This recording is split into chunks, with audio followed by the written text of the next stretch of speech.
Dieu.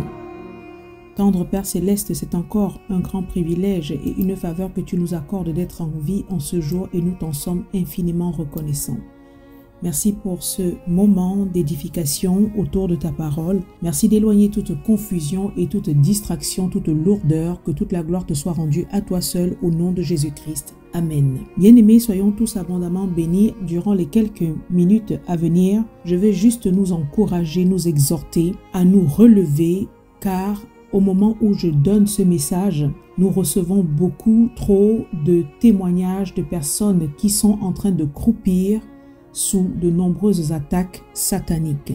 Et au travers de cette édition, j'aimerais juste revenir sur certaines vérités utiles à nous relever, à nous faire du bien. Justement parce que Osée chapitre 4 verset 6 déclare que mon peuple est détruit parce qu'il lui manque la connaissance. Ce passage parle du peuple de Dieu. Dieu dit mon peuple, donc ceux qui lui appartiennent déjà. Sachons-le bien que Satan, l'ennemi de nos âmes, malmène et oppresse constamment la vie de nombreux enfants de Dieu. Il arrive comme ça des moments où on se retrouve tellement acculé par des oppressions sataniques qu'on en vient même à oublier nos identités en Christ.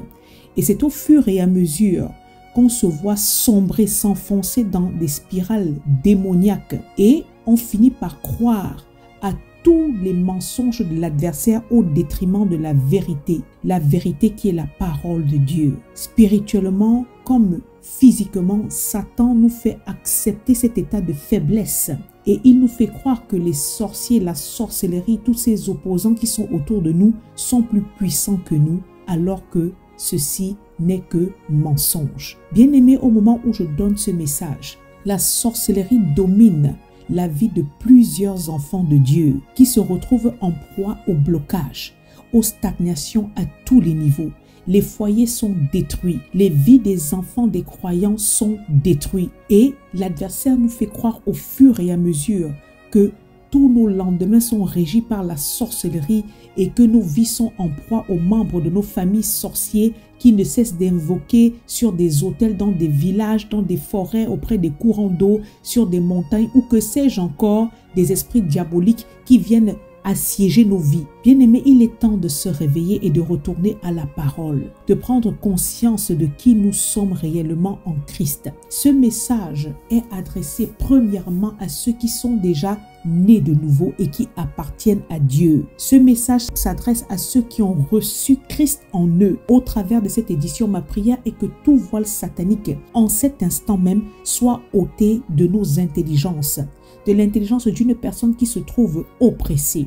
À toi qui m'écoutes en ce moment, qui est en train de subir tout genre d'attaques sataniques, qui t'empêche même de dormir la nuit, qui reçoit constamment tout genre de traits enflammés de l'adversaire et qui n'est pas encore enfant de Dieu, bien-aimé, je t'invite à t'arrêter, à prendre quelques minutes et à donner ta vie à Christ. Accepte le Seigneur Jésus-Christ comme ton merveilleux Seigneur et Sauveur. Confesse-le de ta bouche en le croyant fermement dans ton cœur et tu seras sauvé. Les choses de Dieu sont simples et ne demandent pas de payer un quelconque prix en argent ou autre. Comme je le disais tout à l'heure dans ma phrase d'introduction, l'ignorance est ce qui nous tue. Nous sommes assiégés par tout genre de distractions. Même ces appareils que nous tenons en main, le téléphone, l'internet et que sais-je, constituent des grands pièges par lesquels l'adversaire passe pour nous perdre du temps, pour nous alourdir au quotidien et nous maintenir sous des jougs de servitude. On passe de nombreuses heures au téléphone à se lamenter, à se plaindre, alors qu'on ne prie pas, alors qu'on voit comment nos vies sont assiégées par des entités sataniques.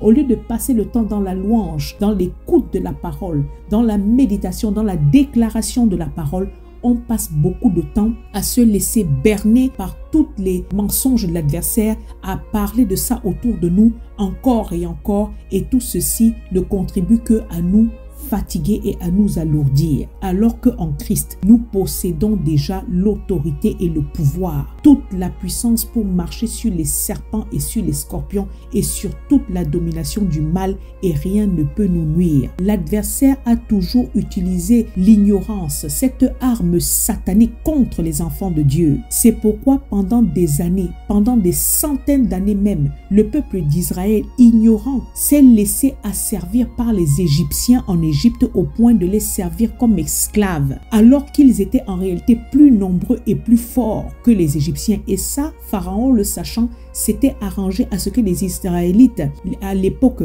ne soient jamais conscients de leur force, de leur réelle identité et de leur nombre. Et pendant des années, ils ont servi, ils ont été dominés par les Égyptiens qui les ont fait croupir sous des travaux forcés, jusqu'à ce que Dieu envoie Moïse le libérateur. Israël souffrait énormément. Bien-aimés, il en est de même aujourd'hui pour certains d'entre nous. Sachons-le bien, lorsque le diable lance un trait enflammé, il occupe tellement nos têtes, nos pensées par ces mensonges qui nous acculent, qui nous harcèlent, que cela devient, si nous lui donnons l'accès, quelque chose de terrible. Il nous fait voir une réalité sombre, désastreuse, épouvantable, qui nous met dans un état de faiblesse psychologique, émotionnelle, mentale, physique, spirituelle. Mettez le mot que vous voulez. Et ça nous enfonce comme ça de plus en plus dans la dépression, le découragement. Et parfois, on se met à douter, on commence à croire que Dieu nous a abandonnés et que nous ne sommes plus que des proies faciles entre les mains de tout genre de sorciers,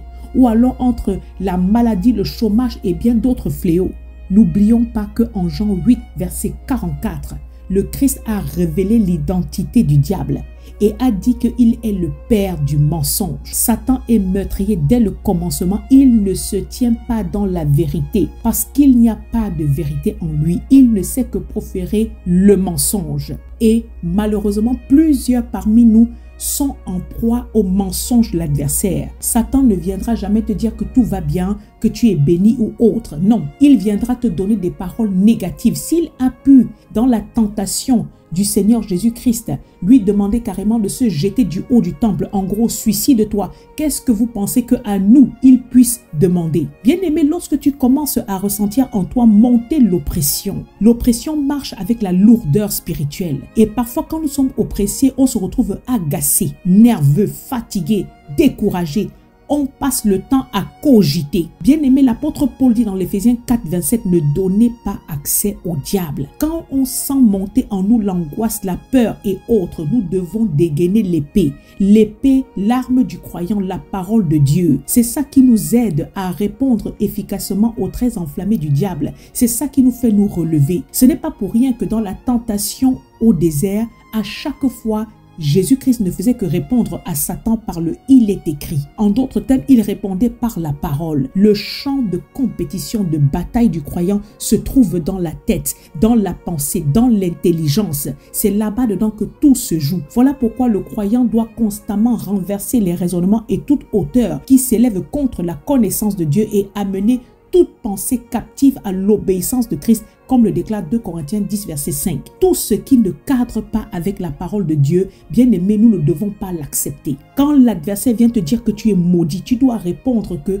personne ne peut maudire celui que Dieu a déjà béni. Voilà pourquoi nous devons apprendre à examiner au fur et à mesure nos pensées. David a dit que lorsque les pensées s'agitent en foule au-dedans de nous, les consolations de Dieu réjouissent nos âmes. Quand tu commences à te sentir alourdi, tu sens qu'il y a une chape autour de ta tête, sur ta tête, que tu n'arrives plus à prier, bien-aimé, mets l'adoration, mets la louange, commence à forcer spirituellement, réponds à tous ces assauts sataniques spirituellement et tu vas voir que cette chape va te lâcher. Commençons à apprendre à discerner ce qui vient de Dieu et ce qui vient de la chair, ce qui vient de l'adversaire. Lorsque une tribulation arrive, parce que les tribulations arrivent et elles arriveront toujours, nous ne sommes pas encore au ciel, bien-aimés, nous vivons sur terre et la parole déclare que tous ceux qui veulent vivre pieusement en Christ seront persécutés. Il est dit ceci dans 2 Timothée chapitre 3 verset 12. Et dans Jean 16 verset 33, le Christ dit que nous devons être dans la paix. Nous aurons des tribulations dans le monde, mais nous devons prendre courage parce que lui, le Christ, il a déjà vaincu le monde. Nous ne pouvons pas empêcher à Satan de faire son sale boulot, qui est celui de nous attaquer, de constamment chercher à nous déstabiliser, de chercher à nous alourdir. Mais nous pouvons neutraliser par la puissance et l'autorité que Dieu a placée en nous toutes ces attaques et ces traits enflammés au nom de Jésus-Christ.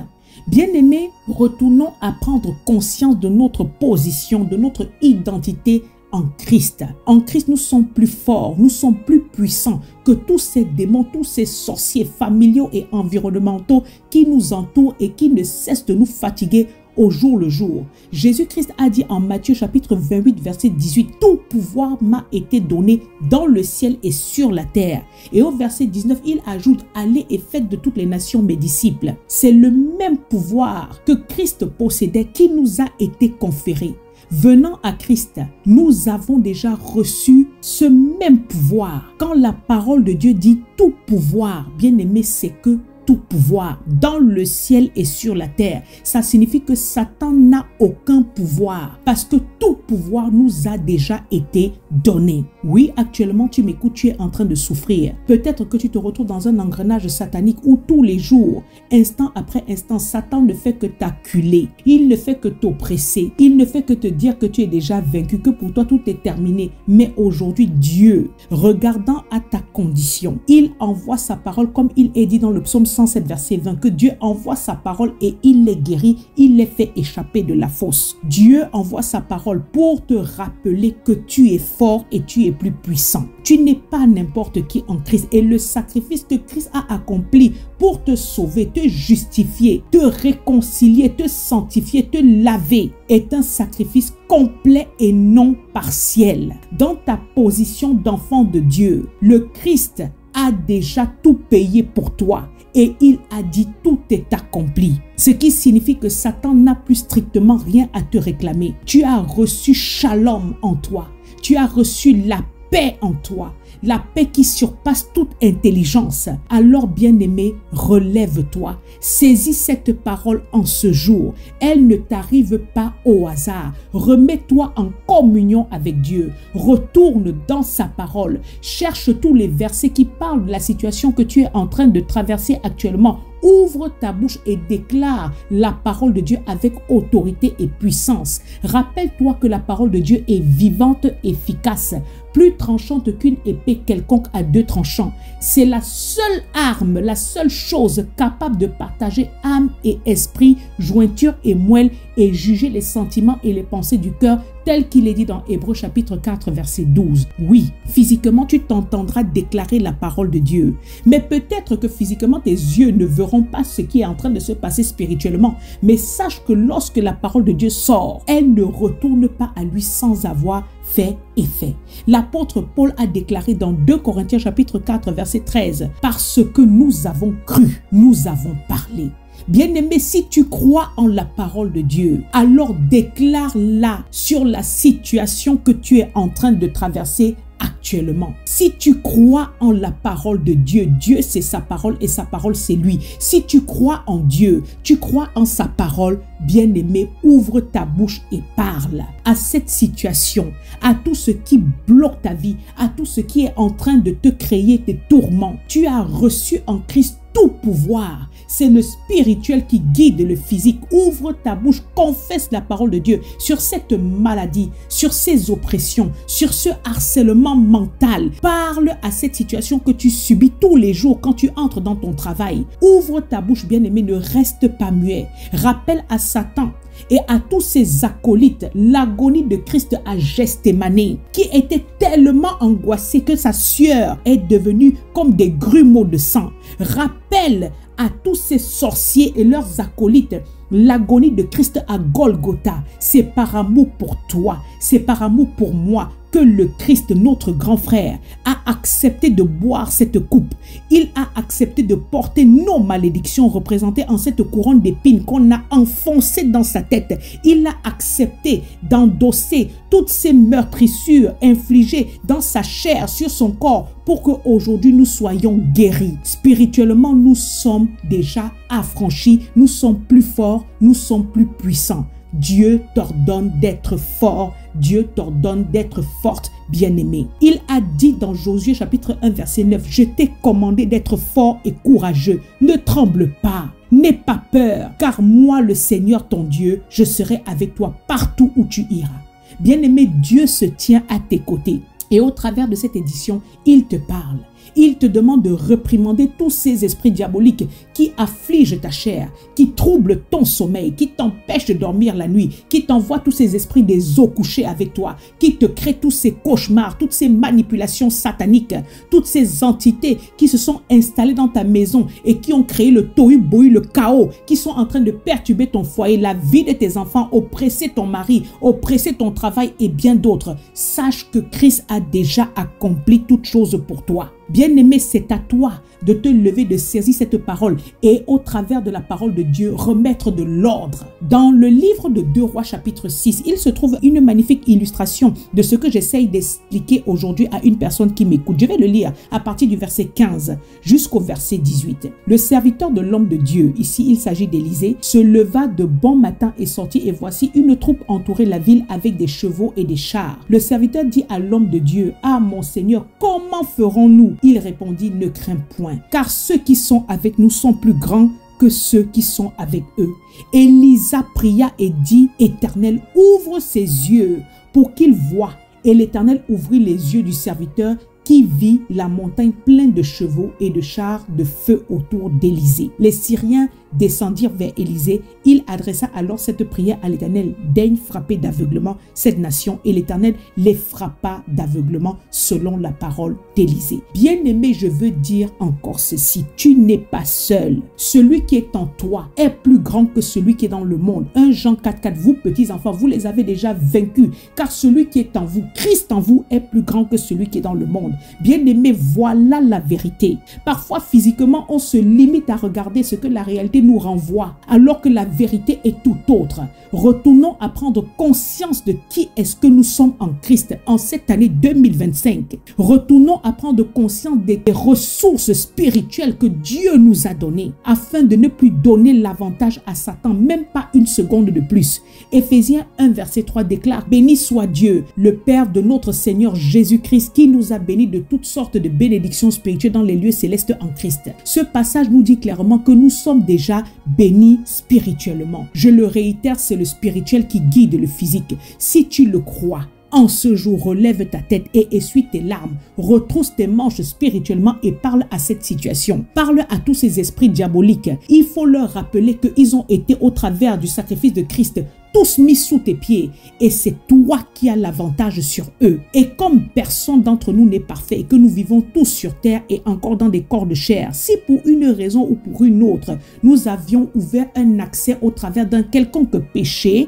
parce que cela peut arriver, nous avons donné l'accès au diable au travers du péché, d'une faiblesse, par une infidélité ou que sais-je, bien-aimés, sortons de la culpabilité, arrêtons de nous condamner. Simplement repentons-nous, retournons à Dieu d'un cœur contrit. Il ne rejette pas celui qui vient à lui d'un cœur contrit, repentant. Dieu est toujours prompt à nous pardonner et il nous attend à bras ouverts. Rappelons-nous la parabole du fils prodigue. Dieu ne désire pas que nous mourions, mais que nous repentons, que nous vivions, que nous changeons juste de conduite, tel qu'il est dit dans l'Ézéchiel, chapitre 18, verset 23. Il dit également que celui qui avoue ses transgressions et les délaisse obtient miséricorde. Proverbe 28, verset 13. En Ésaïe 43, verset 25, il est dit que Dieu efface nos transgressions par amour et il ne se souvient plus de nos péchés. Bien-aimé, retourne à demander pardon à Dieu. Crois que Dieu t'a pardonné, a déjà effacé et oublié, et reprends le contrôle de ta vie, de cette situation qui est en train de t'affliger. Refuse tous ces états de maladie, de petits bobos qui t'affligent, qui t'alitent. Refuse tout mauvais diagnostic. Réprimande sévèrement spirituellement tout vent satanique qui s'est levé contre ta vie et celle de ta famille. Tourne tes yeux vers la parole de Dieu. Sors de ces ténèbres qui t'ont déjà entouré. La parole de Dieu, c'est la lumière. Je le répète, Satan n'a plus strictement rien à te réclamer, car sur la croix, le Christ est resté accroché par amour pour toi, par amour pour moi, et il a déclaré: tout est accompli. Dieu nous a placés au milieu d'un travail déjà totalement accompli et payé. Je le redis avec insistance: tout est accompli. Satan n'a plus aucun droit de nous réclamer quoi que ce soit. De la même manière qu'en Éden, Dieu plaça Adam au milieu d'un travail déjà fini, car il avait déjà tout créé. Et c'est le péché qui est venu déplacer Adam de cette position de privilège. De la même manière, grâce au sacrifice de Christ qui a tout payé, Dieu également nous a rachetés de tout péché, de toute condamnation, de toute malédiction et nous a placés à une position de privilégié spirituellement, une position de repos, c'est-à-dire assis à la droite de Christ dans les lieux célestes, la place d'autorité et de puissance. Bien-aimés, nous devons sortir de cette ignorance diabolique. En nous, nous avons déjà reçu l'onction et tout le nécessaire pour dominer et vaincre. Nous devons arrêter de nous laisser malmener par les nombreux mensonges sataniques qui sont même remplis dans certains ministères, qui se plaisent à faire croire constamment que pour obtenir la santé, la délivrance, le déblocage de certaines situations, le mariage ou que sais-je, il faut donner de l'argent, il faut verser des offrandes sacrificielles ou autres. Bien-aimés, attention à toutes ces manipulations sataniques qui sévissent autour de nous. Christ a déjà tout accompli et tout ce que nous avons, nous l'obtenons de Dieu par grâce. Aujourd'hui, dans nombreuses églises, c'est devenu un business fructueux, un engrenage dans lequel, quand on entre, c'est difficile de s'en sortir. On devient dépendant de certains soi-disant ministres de Dieu, des soi-disant ministères qui prêchent qu'il faut payer le prix fort en termes de finances. Ils manipulent les Écritures pour demander l'argent, pour appauvrir. Ils se servent de l'affliction que certaines brebis subissent déjà pour continuer à extirper de l'argent. Il faut payer la délivrance depuis quand? Quand est-ce qu'il faut payer la prière? Que Dieu nous fasse grâce de comprendre que par amour, le Christ s'est donné. Il a payé le prix fort pour nous et qu'aujourd'hui, nous sommes totalement libres. Le Christ nous a affranchis pour la vraie liberté. La vraie liberté, nous l'avons déjà reçue en Christ. Que Dieu nous fasse grâce d'ouvrir nos yeux et de comprendre ces choses. Nous qui avons cru en Christ, la parole de Dieu dit que des fleuves d'eau vive coulent de nos seins. Des fleuves de révélation, de santé, de guérison, d'abondance, de paix, de joie et bien d'autres encore coulent déjà de nos seins. Nous sommes tellement bénis que c'est à nous de bénir les autres. Ça, c'est la grâce de Dieu. Ça, c'est la vérité de la parole de Dieu. Aujourd'hui, beaucoup d'enfants de Dieu, malheureusement, à cause de la pression trop forte, de nombreuses tribulations, plusieurs croyants se retrouvent enfouis dans la dépression parce qu'on croit plus aux mensonges de Satan que à la parole de Dieu. Parfois, il nous est plus facile d'écouter la voix satanique que celle de Dieu. Le diable a toujours eu peur des enfants de Dieu. Et même tous ces sorciers, ils ont peur des véritables enfants de Dieu. Car c'est spirituellement qu'on en juge. Nous devons sortir de cette ignorance de ces vérités spirituelles. Parce que nous sommes en train de donner trop de pouvoir aux personnes qui en réalité sont au-dessus de nous. Nous sommes plus grands, nous sommes plus puissants. Christ en nous, l'espérance de la gloire. Personne ne peut maudire celui que Dieu a béni. Il ne pèse plus aucune condamnation pour ceux qui sont en Christ. Dieu avec nous, personne ne peut être contre nous. Et ce que je dis là, depuis l'Ancien Testament, avant même la venue de Christ, les ennemis des enfants de Dieu avaient déjà cette conscience. Mais nous, aujourd'hui, étant en Christ, parfois nous oublions ces vérités. C'est pour ça que l'apôtre Paul te demande de répéter parce que la répétition est salutaire.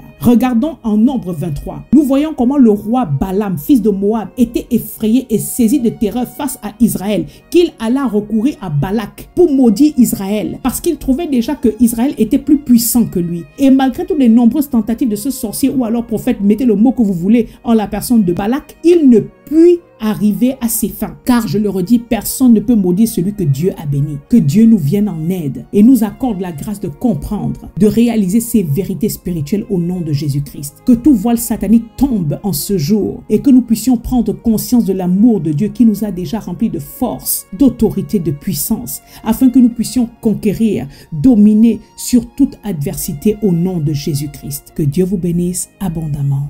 Amen.